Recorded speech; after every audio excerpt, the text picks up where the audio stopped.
Hey, what up? How's it going? This is Combat Sports with Intellect, and let's get into it. We will first be discussing the UFC Fight Night fights that just passed. Main event: Stevenson, Jeremy Stevenson. I'm over here sounding like he's James Bond. Stevenson, Jeremy Stevenson. Yeah, well, it's Jeremy Stevenson versus Doho Choi, ended by second round TKO. First round, I give it a Choi. Really good fight. Second round, Choi even opened up with a front kick to the face, faked one, and then landed the other one. Stevenson just kept putting it on, so he got the shot he wanted. Overhand, landed, dropped him. Then another overhand by sweeping his feet from, because Choi was on his back, so he kind of pushed his feet out the way to land a right hand. Hurt him, stopped him. Great fight, great performance by Stevenson. Paige Van Zant broke her arm in the first round with a spinning back fist against Jessica Rose Clark. She lost a unanimous decision. A tough loss on her, but like a good showing because she fought with a broken arm for the whole fight. Um, Kamir Usman, unanimous decision win over Emil Mech. He said he was at 30%. He called out Kobe Covington after that. It was a good performance. He dominated with the wrestling stand up.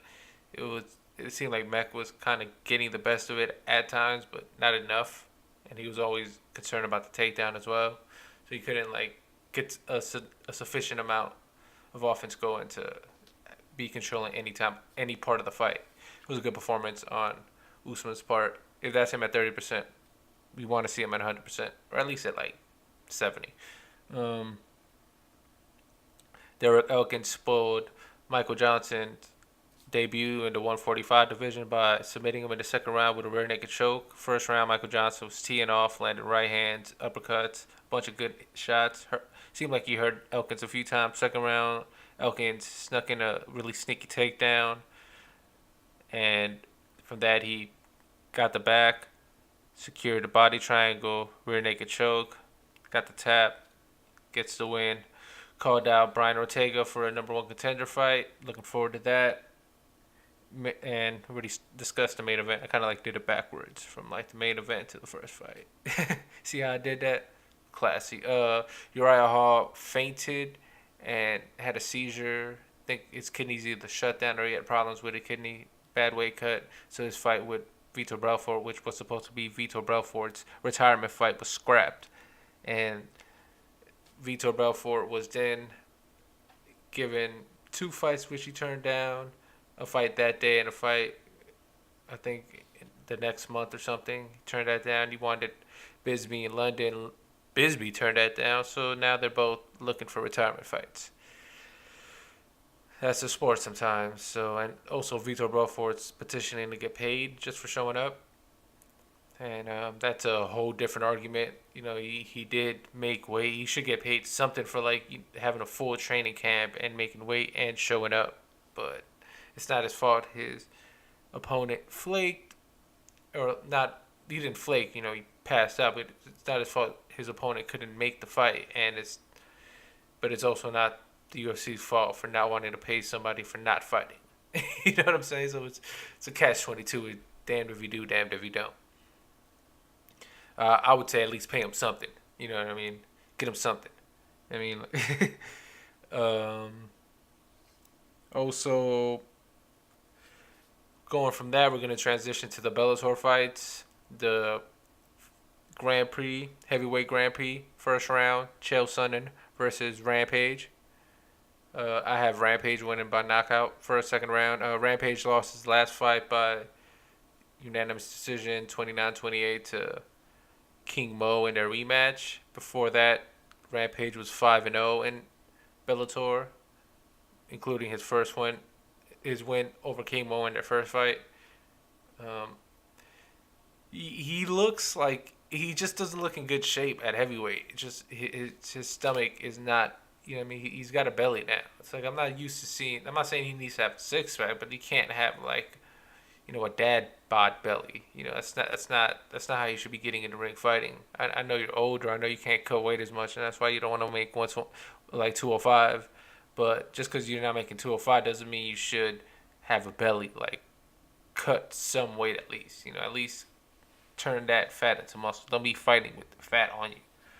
But then again, he doesn't look like he tires with that body still. So it is what it is. I still have him knocking out Sonnen. He's just too big, too strong. Sonnen's not going to be able to take him down. If Chemo was having problems taking Rampage down, I'm pretty sure Sonnen is going to have him too. But if he goes to the ground, Sonnen can submit him. Sonnen has really good submissions. So there's that to look out for. Also, since that got bumped up to the main event, Douglas Lima versus Rory McDonald for the welterweight belt is the co-main event. I have Rory McDonald winning by second round submission, just like he beat Paul Daly by second round submission in his last fight, which was his first fight debut in Bellator. Before that he had lost to Wonder Boy. It was a 5-round unanimous decision loss. I think it was on a fight night or something. And everybody knows his epic war with Robbie Lawler, and so in a rematch for the title. So I see also Douglas Lima. Let's get into Douglas Lima. My fault. Douglas Lima, he won a unanimous decision win over Lorenz Larkin. In his last fight, he also knocked out the former champ Andrei Korskov. I don't know if I'm saying that right. He knocked him out, and I think it was in the third round. Second or third round, I'm not sure on that. I forgot to write that down. And he also had a unanimous decision win over Paul Daly. So Douglas Lima is just a gigantic welterweight. You could even listen to Joe Rogan podcast, and he was talking about how big of a welterweight that dude is. It's just ridiculous. So if he catches Rory McDonald enough and hurts him, he's gonna stop him. But I just see Rory McDonald picking him apart with his jab and his distance and his kicks, taking him down and submitting him, wearing him down a little, first round, second round, getting him tired enough, sneaking a submission and stopping him. So that's how I see that fight going, and let's transition into the main event of MMA fights this weekend, which is the UFC fights, only because there's one fight we all want to see. It's like the UFC card in general is not a strong card. I'm not even covering the other fights because for the most part, I don't even know most of the fighters. Most of the fighters is like the first or second time I've ever seen these dudes, let alone having them on a pay-per-view. It's like on a main card, it's like, damn, it's kind of crazy. But first fight, Daniel Cormier versus Usnamar. That's how you say his name, Usnamar. Usnamar's coming off his first round knockout against Jimmy Manuwa, which he knocked him out in a clinch. It was a really close, impactful punch. He's really strong in the clinch. He has a lot of first round knockouts. He's very dangerous. DC's coming off his loss against John Jones. Before John Jones obviously tested positive for a banned substance and was stripped, and DC was rewarded the championship title again because he lost it by someone who was at that point cheating. So it's like it's a weird situation. He's coming off 2 good performances before that against Alexander Gustafsson in a 5-round war, and his destruction of and retirement of Anthony Johnson. So off those 2 fights, like he came into the Jones fight, was doing good, but got caught with it. Like, people are saying he won the first 2 rounds. I didn't see it that way. I had first 2 rounds close. I think I had him 1-1. But I think like first round Jones, second round Cormier, if I'm not mistaken, and the third round Jones head kick over.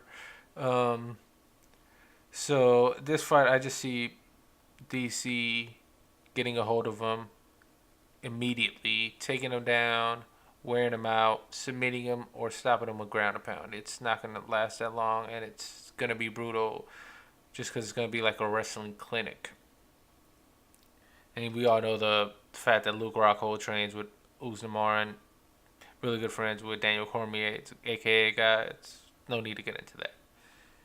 Go to another channel for that. Main event, the fight we all want to see. Stipe Miocic versus Francis Ngannou. Both are coming off KO wins over Overeem.